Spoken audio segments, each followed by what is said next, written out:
নমস্কার বন্ধুরা, স্বপ্নের রান্নাঘরে আপনাদের সবাইকে স্বাগত জানিয়ে আজ আমি আবারও একটা নতুন রেসিপি নিয়ে চলে এসেছি। আজ আমি তৈরি করেছি চিনি ছাড়া নরম তুলতুলে খুবই সুস্বাদু তালের মালপোয়া।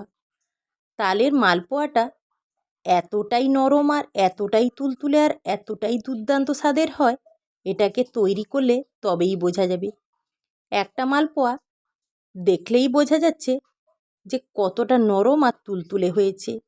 এইভাবে হাত দিয়ে মুড়লেও একদম চিটিয়ে যাচ্ছে না। খুব সুন্দরভাবে তালের মালপোয়া তৈরি করে নিয়েছি। চিনি ছাড়া তালের মালপোয়া তৈরির জন্য আমি এখানে নিয়েছি পরিমাণ মতো ময়দা, তালের কাত, গরুর দুধ আর কিছুটা পরিমাণ নারকেল করে নিয়েছি আর স্বাদ অনুযায়ী লবণ। সমস্ত কিছু খুব ভালো করে মিশিয়ে নেব।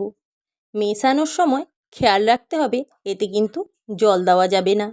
এটা যখন শক্ত ঘন ব্যাটার হয়ে যাবে তখন এর মধ্যে অল্প অল্প করে দুধ আর তালের কাত দিতে হবে, এছাড়া আর কিছু না।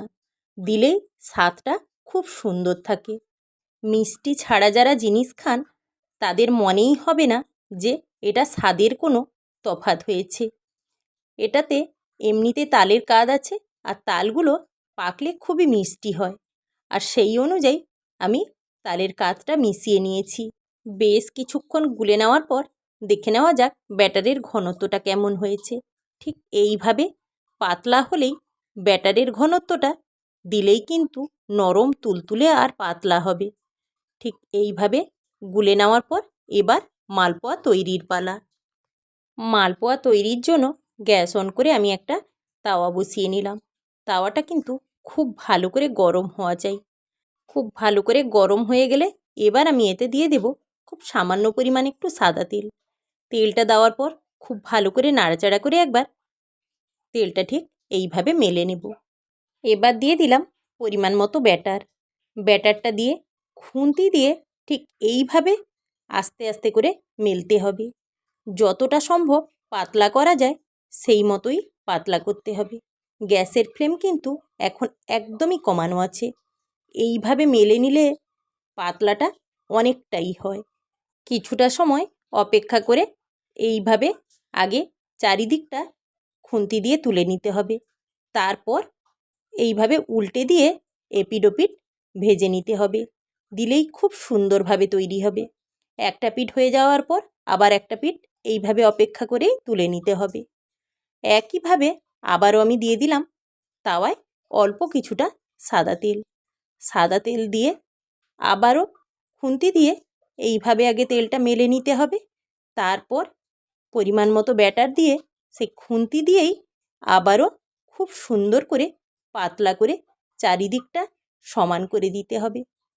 এই খুন্তি দিয়ে করার জন্য এতটাই পাতলা হয়, একবার তৈরি করলে দিলেই বোঝা যাবে।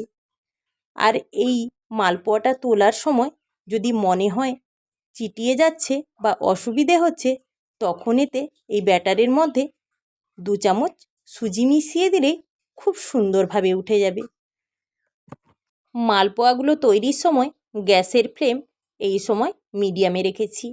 অল্প কিছুটা সময় অপেক্ষা করে নিয়ে আবারও একটা পিঠ উল্টে দিতে হবে। দিয়ে দুটো পিঠ সুন্দর করে হালকাভাবে লাল হয়ে এলেই তুলে নিতে হবে।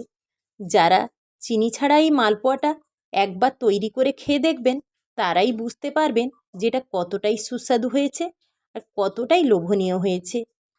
চিনি নেই বলে এতটুকুও মনে হবে না যে এই মালপোয়ার স্বাদটা খুবই বিশ্রী হয়েছে। এটা এতটাই দুর্দান্ত স্বাদের তৈরি হয়, এটাকে একবার তৈরি করলে তবেই বোঝা যাবে। তাল শেষ হওয়ার আগে একবার হলেও ঠিক এইভাবে মালপোয়া তৈরি করে খেয়ে দেখুন যে কতটাই দুর্দান্ত স্বাদের তৈরি হয়েছে। আমার এই ভিডিওটা আপনাদের যদি ভালো লেগে থাকে আপনারা অবশ্যই লাইক, কমেন্ট, শেয়ার করতে ভুলবেন না। আর নিত্য নতুন রান্নার ভিডিও পেতে আমার চ্যানেলটিকে অবশ্যই সাবস্ক্রাইব করে দেবেন। আর যারা ফেসবুক থেকে দেখছেন তারা অবশ্যই পেজটি আমার ফলো করে দেবেন। আবারও নিত্য নতুন নানা রকম রান্নার রেসিপি নিয়ে প্রতিদিনের মতন আমি আপনাদের সামনে হাজির হব। একে একে সবগুলো মালপোয়া ঠিক এইভাবেই তৈরি করে নিলাম।